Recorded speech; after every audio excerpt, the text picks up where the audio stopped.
Hello दोस्तों, आज हम लोग पढ़ेंगे ड्राइंग ऑफ इंसुलेशन कह सकते हैं। देखिए, ये भी रिकंडीशनिंग ऑफ इंसुलेशन का ही पार्ट है। ठीक, इसके प्रीवियस लेक्चर में अगर आप देखे होंगे तो वहाँ पे हम लोग डस्ट वगैरह के कारण जो इंसुलेशन रेसिस्टेंस में प्रभाव आ रहा था, कह सकते हैं, या इफेक्ट आ रहा था, उसको हम लोग ख़त्म कर रहे थे। अर्थात जो डस्ट था उसको हम क्लीन कर रहे थे। अब यहाँ पे क्या होता है, जो मॉइस्चर वगैरह मान लीजिए मौजूद रहेगा तो उसको आप कैसे साफ़ करेंगे या कैसे उसको हटा सकते हैं। तो अब वहाँ पे क्या होता है, हीट मेथड यूज़ किया जाता है, मतलब उसमें हीट दिया जाता है। अब देखो, हीट भी जो है ना दो प्रकार से दिया जाएगा, एक तो एक्सटर्नल हीट मेथड और दूसरा कहते हैं इंटरनल हीट मेथड। एक्सटर्नल मतलब आपको समझ में आ रहा होगा कि बाहर से हीट होता है, और एक्सटर्नल इंटरनल का मतलब अंदर से होता है। समझ में आई? जैसे गर्मी के टाइम में ध्यान दो, गर्मी के टाइम में कोई ऐसा भी होता है कि अंदर से भी हीट आता है। जैसे कंबल ओढ़ कर आप अगर सो जाते हो तो इंटरनली हीट डेवलप होता है, और उसी में आप कहीं आग लगाकर या जो हीटर होता है उसके सामने बैठते हो तो वो क्या होता है, एक्सटर्नल हीट होता है। समझ में आई बात?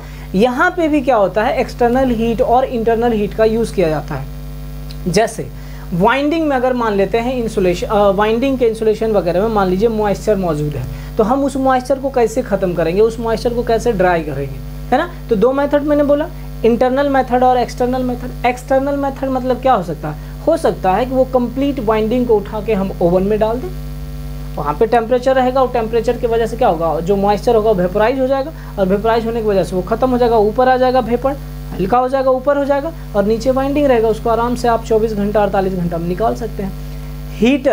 हीटर का भी इस्तेमाल किया जाता है छोटे छोटे मशीन में, उसके चारों साइड में हीटर रख दिया जाता है। अब देखो, हीटर भी रहेगा तो क्या हो जाएगा, जो मॉइस्चर रहेगा वो वेपर होके उड़ जाएगा, बचेगा क्या, सिर्फ और सिर्फ जो वाइंडिंग है वो बचेगा, मॉइस्चर उसमें नहीं रहेगा। अब और भी छोटे मशीन होते हैं, जैसे अब बॉयलर होता है, तो बॉयलर क्या होता है, गर्म होता है, तो बॉयलर के ऊपर में छोटे छोटे मशीन को रख दिए जाते हैं, ताकि जो हीट है उसकी वजह से जो मॉइस्चर होगा उस मशीन में, वो मॉइस्चर क्या हो जाए, भाप बनकर कह लीजिए या वेपर बनकर क्या हो, उड़ जाए या ख़त्म हो जाए।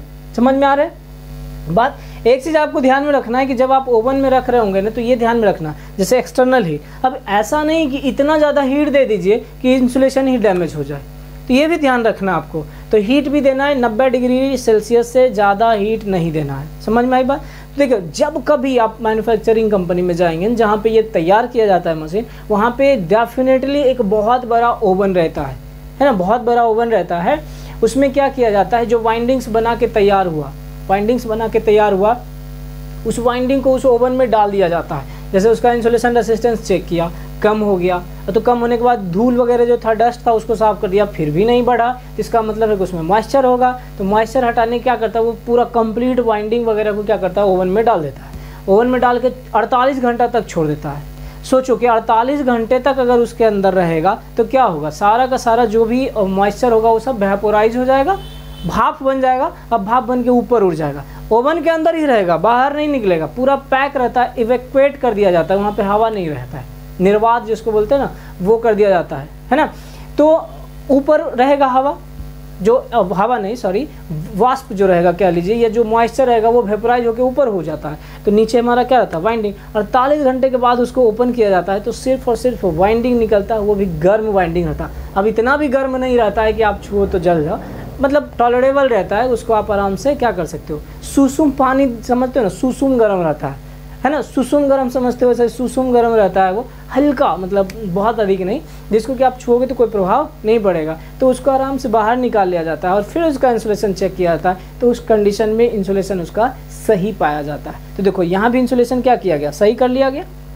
कैसे? एक्सटर्नल हीट के मेथड से, आप बाहर से टेम्परेचर देके, समझ रहे बात को। तो पहले आप एक्सटर्नल हीट समझिए, फिर मैं इंटरनल हीट की भी बात करता हूँ। इंटरनल हीट में क्या, करंट दिया जाता है, उस वाइंडिंग में करंट दिया जाता है, अधिक टाइम तक नहीं, लो वोल्टेज पे आपको थोड़ा करंट ज़्यादा हो जाता है, इसलिए करंट दिया जाता है, डीसी दिया जाता है, एसी नहीं, डीसी दिया जाता है। जैसे हीट दोगे तो वहाँ पे भी क्या होता है, हीट जनरेट होता है, ये तो आप जानते हो, हीट जनरेट होगा तो उसके वजह से भी क्या होता है, जो मॉइस्चर होगा वो वेपोराइज होकर ख़त्म हो जाता है ना। इंटरनल मेथड में ये किया जाता है। तो पहले आप एक्सटर्नल मेथड को समझिए।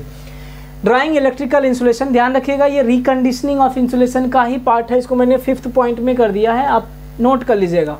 देखिए, इसमें क्या होता है, दो प्रकार के मेथड हैं, एक होता है external heat method. External heat method में क्या होता है, the most popular method of drying insulation is through the application external heat. ये बहुत ही पॉपुलर कह लो, अधिक हर जगह लगभग ऐसा ही किया जाता है, उसमें एक्सटर्नल हीट ही दिया जाता है।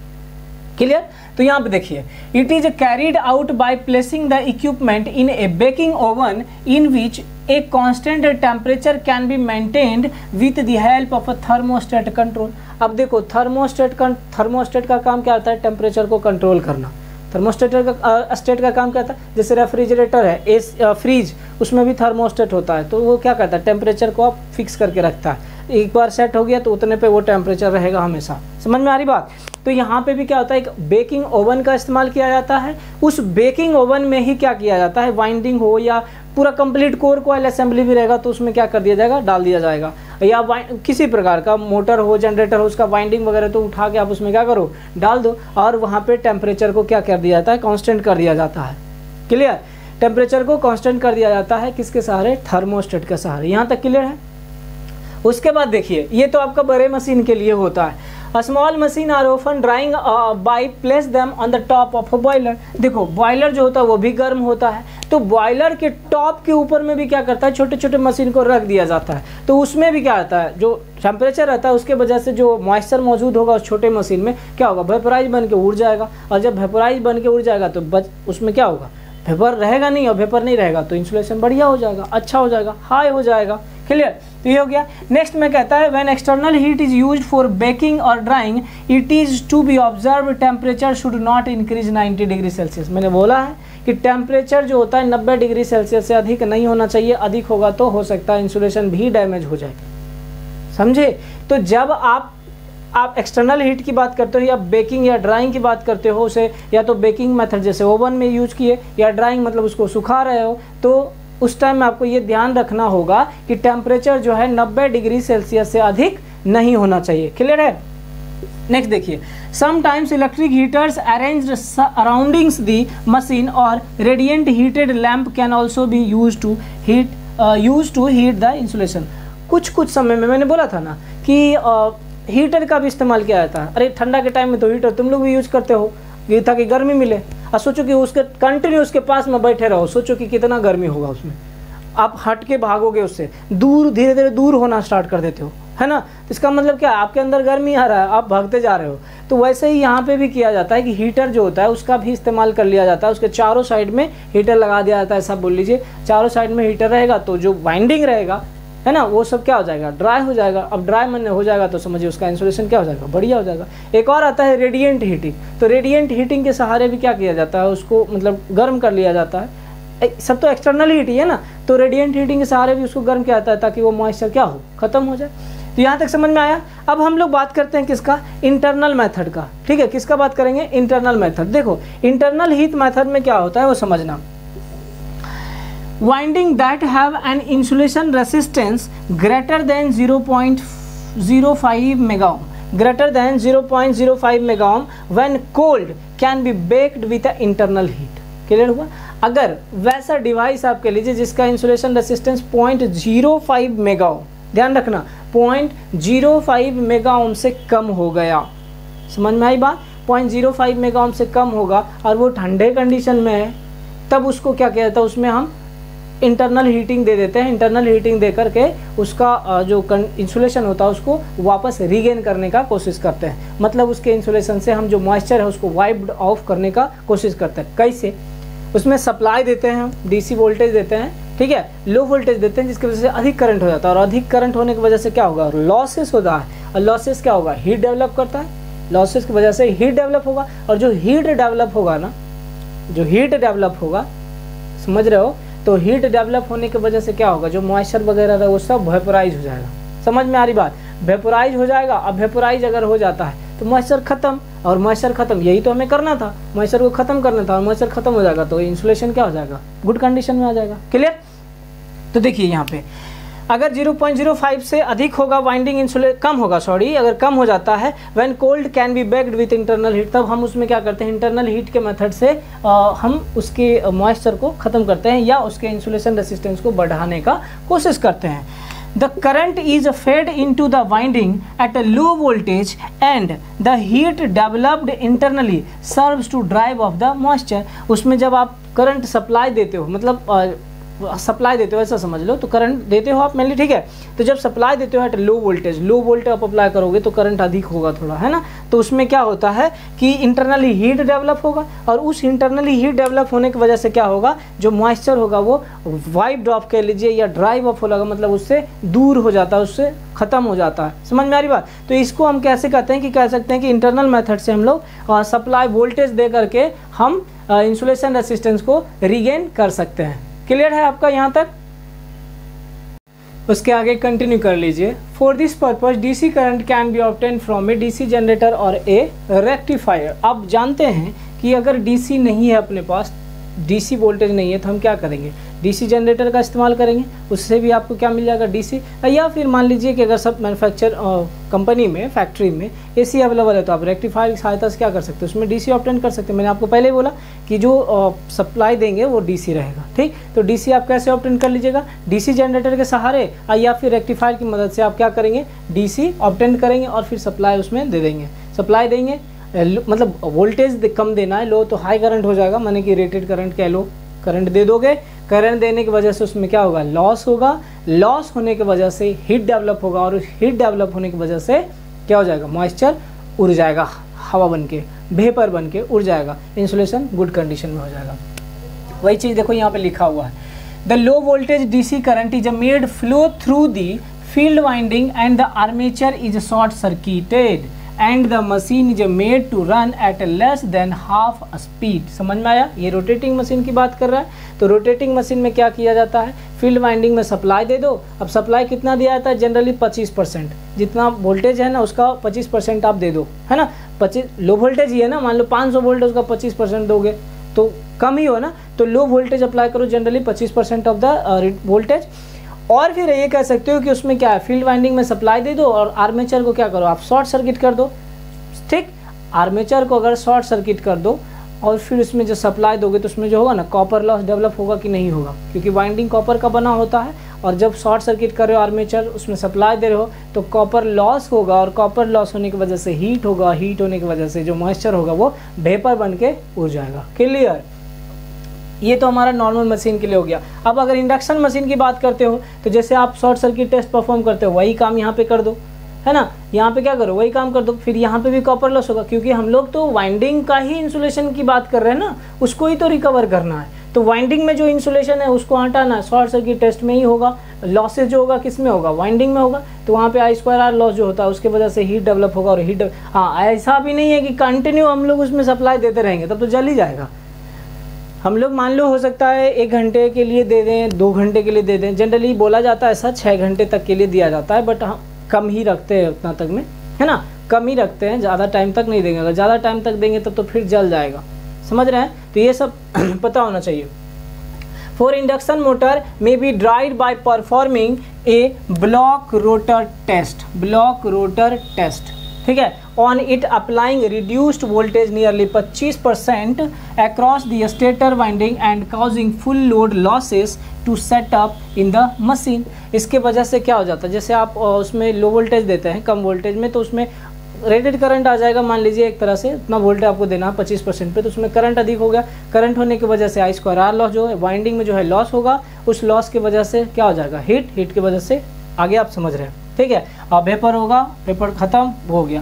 तो यहाँ तक हो गया। अब पहले आप एक चीज़ कीजिएगा, अब आपके लिए एक होमवर्क है, देखते हैं कि कितने बच्चे आप करते हो, पता नहीं, ऐसे तो आप लोग होमवर्क करने वाले हो नहीं, है ना। कैसे होता है ना, घर में जब बच्चा लोग बड़ा हो जाता है तो बोलता है नहीं हम सूत के पढ़ेंगे, बैठ के नहीं पढ़ेंगे, और कोई हमको नहीं बोलेगा पढ़ने के लिए, हमारा जब मन करेगा हम तब पढ़ेंगे। तो वही हाल आप लोग का भी हो गया है ना।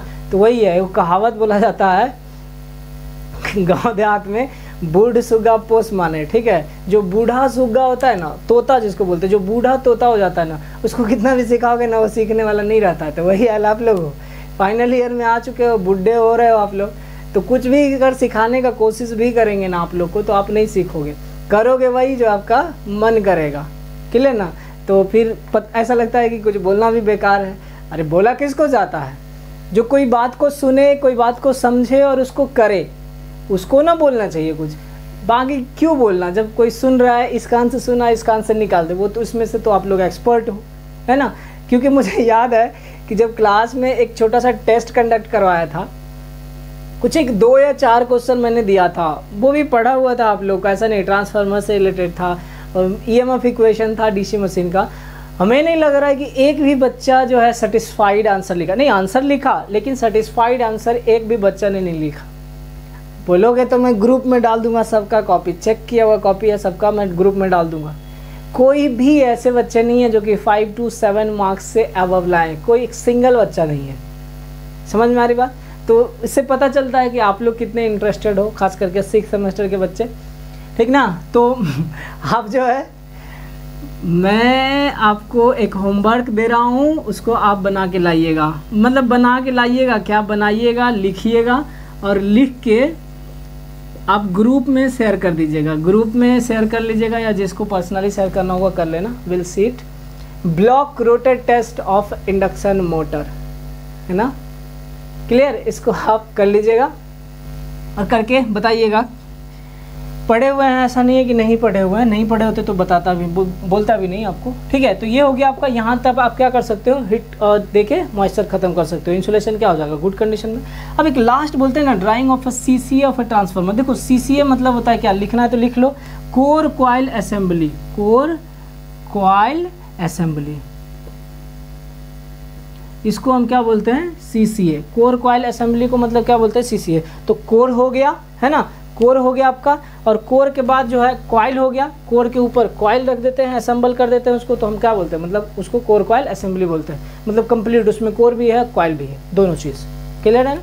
कोर अलग होता है, असेंबल कॉइल अलग होता है, दोनों को बाद मिला के असेंबल किया जाता है, इसलिए हम उसको क्या बोल रहे हैं, कोर कॉइल असेंबली। तो समझिएगा, ट्रांसफार्मर की बात अगर किया जाए कि उसमें अगर कोर कॉइल असेंबली है, चाहे वह ऑयल में इम्प्रेग्नेटेड कह लीजिए या ऑयल में डीप्ड है, मतलब डूबा हुआ है, या ऑयल से बाहर है, फर्क नहीं पड़ता है, उसको आप दोनों कंडीशन में क्या कर सकते हैं, ड्राई कर सकते हैं, अगर उसमें मॉइस्चर है तब।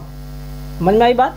मान लीजिए जैसे बन के तैयार हो गया, अभी आपने ट्रांसफार्मर के टैंक में नहीं डाला, तो उसके पहले भी क्या किया जाता है, उस वाइंडिंग को, जो सीसीए है, कोर कॉइल असेंबली जो है, उसको वेकिंग ओक में डाल दिया जाता है, ओवन में डाल दिया जाता है, और 48 घंटे तक छोड़ दिया जाता है टेम्परेचर मेंटेन करके। तो 48 घंटे में जो भी मॉइस्चर होगा वो क्या होगा, वेपोराइज हो जाता है। जैसे ही वहाँ से आप निकालते हो, इंसुलेशन रेसिस्टेंस मेजर करो, उसको क्या करो, टैंक में डाल दो, और टैंक में डालने के बाद आप उसमें क्या करो, तुरंत फिल्टर्ड ऑयल उसमें डाल दो, तो एयर जाने का वहाँ पॉसिबिलिटी क्या होगा, बंद।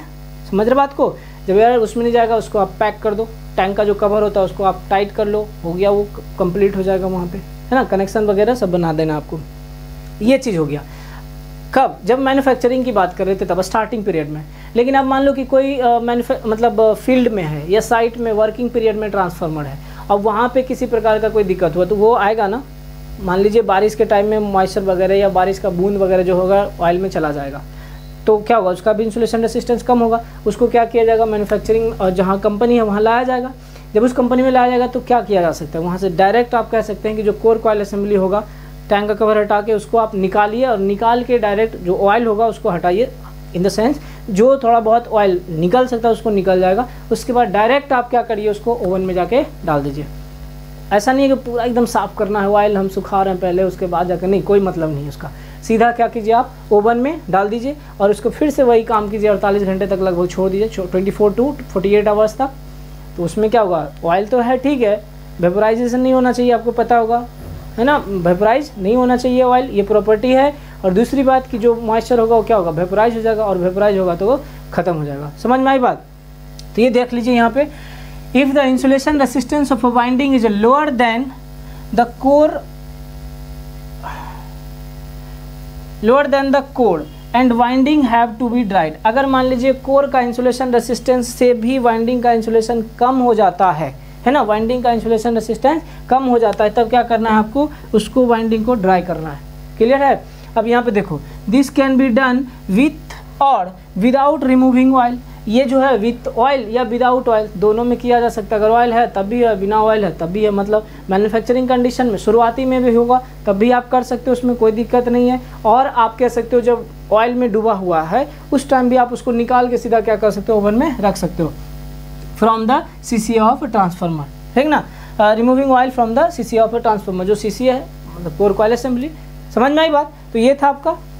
इस प्रकार से आप क्या कर सकते हो, कोर कॉइल असेंबली, ट्रांसफार्मर के कोर कॉइल असेंबली से भी आप मॉइस्चर को रिमूव कर सकते हो to recondition the insulation of oil, to recondition the insulation of oil, नहीं sorry, insulation of the winding. Oil तो आपको फिल्टर करना पड़ेगा ना, ऑयल को क्या करना पड़ेगा, फिल्टर करना पड़ेगा। ऑयल को आप ड्राई नहीं कर सकते ना, वाइंडिंग में जो इंसुलेशन, जो वाइंडिंग का इंसुलेशन है उसको आप ड्राई कर रहे हो, ऑयल को हम ड्राई नहीं कर रहे हो, ऑयल को हम फिल्टर करते हैं। फिल्टर करके हम बताएंगे आगे, मेथड है शायद फिल्टरिंग का भी, ऑयल को फिल्टर कैसे करते हैं ये भी बताएंगे आपको। तो ऑयल को फिल्टर किया जाता है उससे मॉइस्चर निकालने के लिए। वाइंडिंग को हम क्या करते हैं, हीट करते हैं, चाहे एक्सटर्नल हीट देते हैं या इंटरनल हीट देते हैं। क्लियर?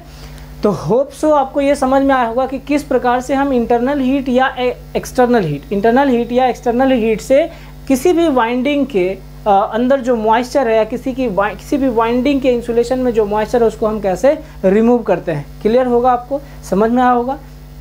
क्लियर? आज हम लोग इतना ही रखते हैं, बट हाँ एक चीज़ ध्यान रखिएगा, इसको आप लिख के मतलब लिखना मत भूलिएगा, और लिख के आपको भेजना भी है।